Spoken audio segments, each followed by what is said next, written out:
And we are hot. Hello, bluffers.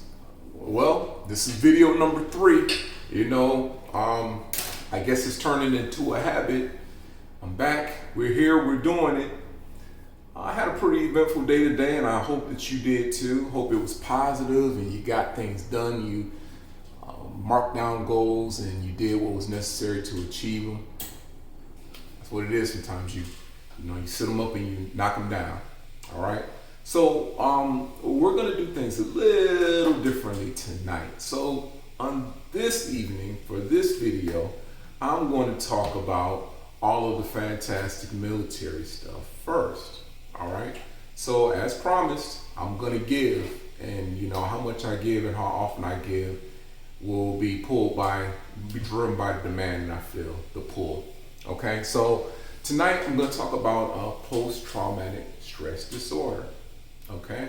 And then I'm going to get into one of the more specific avenues of post-traumatic stress disorder, or PTSD, that many of us may have heard of, or some of us have not. But it's definitely one of the emerging areas that the Veterans Administration is paying a great deal of attention to.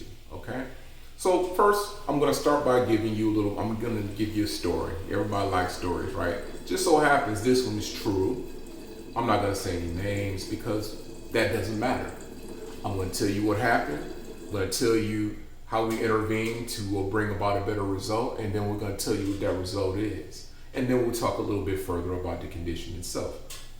All right. So a few years ago, I met a soldier. I met a soldier female soldier who had been deployed to a theater. And by theater, that means she was over in, either Iraq or Afghanistan. I won't specify. And during the time she was in theater, she was sexually assaulted. Okay. The details of which I'm not very familiar with. I just know there was a sexual assault that took place. Sexual assault runs the gamut of a lot of different things. Google that. All right. So she was sexually assaulted by an officer. Okay, while she was in theater. And being that she was enlisted and low, junior enlisted, she didn't really know what to do about it. She didn't know who to trust, and she was very scared and intimidated by the whole prospect of, trying to get any justice for herself. And she was reserved. She was a National Guard, not reserve, National Guard, and she served her tour and she came back. Now, the way PTSD oftentimes works is, the full brunt of your condition doesn't come into play until you're separated from the situation. So the separation was that she came back from her tour. She came back from her tour and she realized that she was no longer sexually attracted to men. So to hear her explain it, this came about as a result of the sexual assault, where she wasn't comfortable being in the presence of a man by herself anymore. If she heard a man's voice coming from behind her, even if she was in Walmart or something like that, she had a masculine or male voice coming from behind her, it kind of, startled her and, caused her a great deal of anxiety.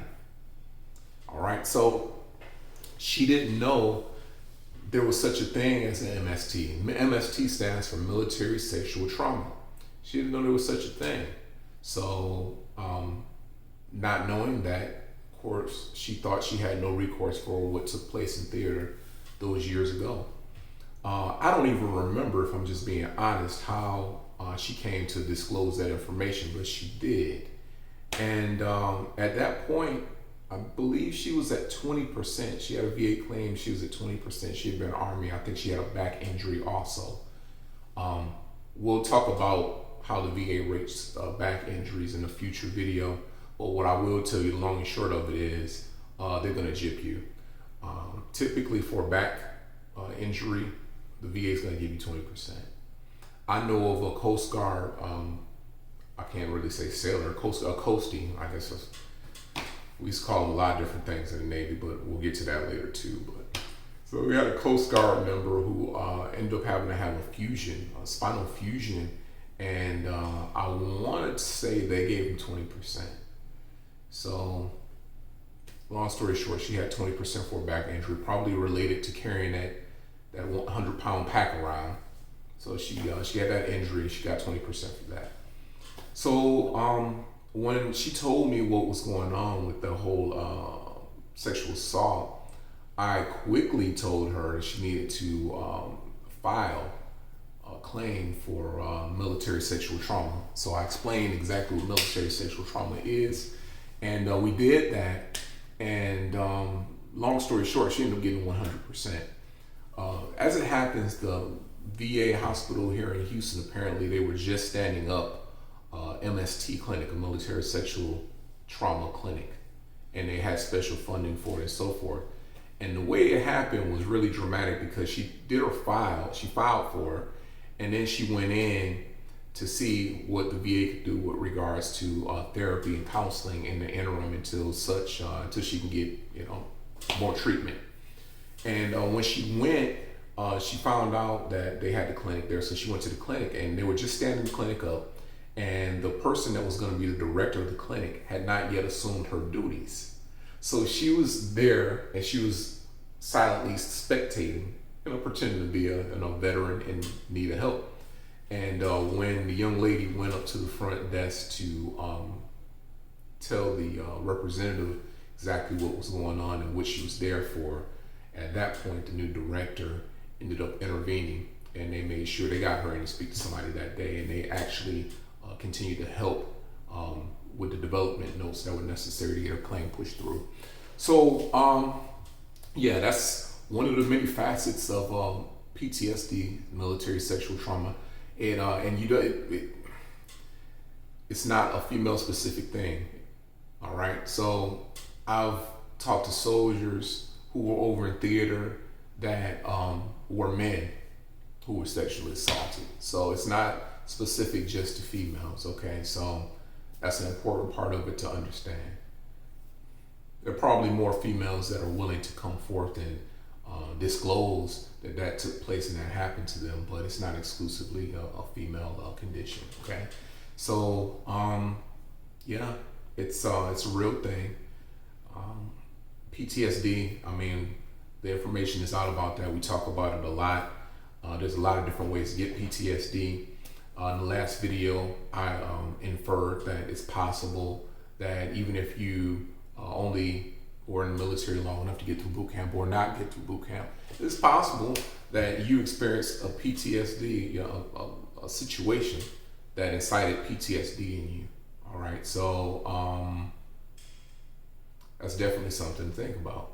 I'll go ahead and disclose. I actually have PTSD also. I'm diagnosed, and mine was as a result of a collision at sea. Because, like I said, I was naval. I was in the Navy, so one of the 4 ships I was on, I was involved in a collision at sea, and as a result, I ended up with PTSD from that situation. So there's no set rule on what causes PTSD. Well, you have to have endured gunfire or been in the war zone.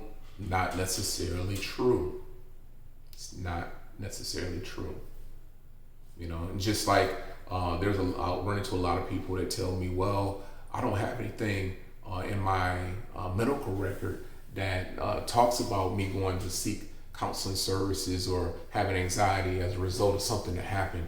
Well, you don't necessarily have to. All right. That's a very commonly believed myth. So at the end of the day, if you got something going on and it started off as a result of something that took place while you were serving, you have a case. All right, so that's what I got for tonight. And one thing I want to really encourage you to do is find the goodness and the bright side of every situation. All right. Oh, I didn't falling. All right, let's go ahead and fix that. So you got to have a sense of humor. You see what I'm saying? So, all right, we're back.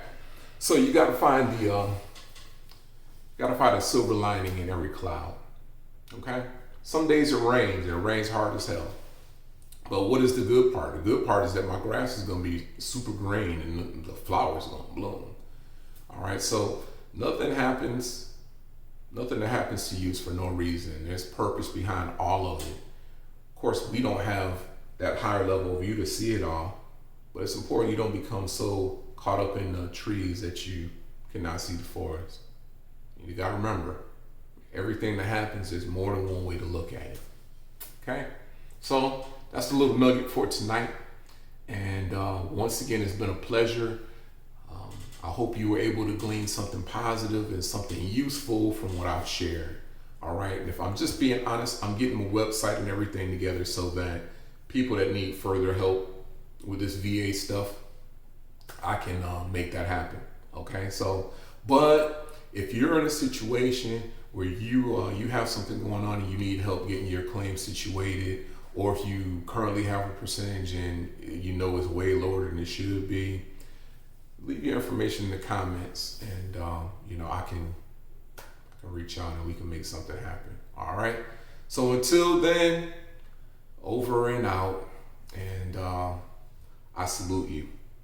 I salute you for having the attention span, and I salute you for having the patience to see this thing through to the end. And till next time, peace is what I wish for you.